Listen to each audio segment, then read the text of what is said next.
It certainly appears that way, and certainly the polling I do at Meredith College would indicate that.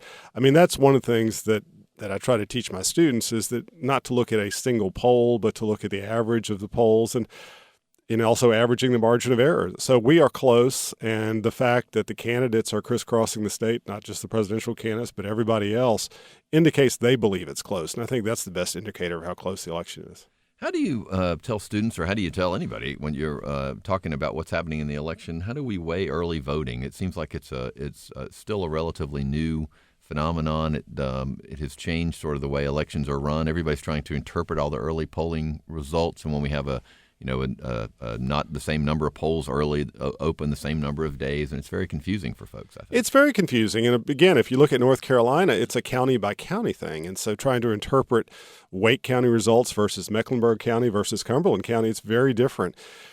What I'd say is, we've had this for a number of election cycles, and we really haven't seen an overall increase in turnout.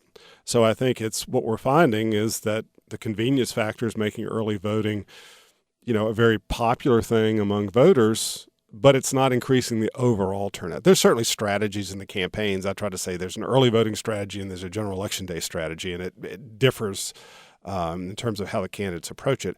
But the bottom line is we tend to find any tea leaf we can find and overanalyze it. And I think we may be doing that with early voting.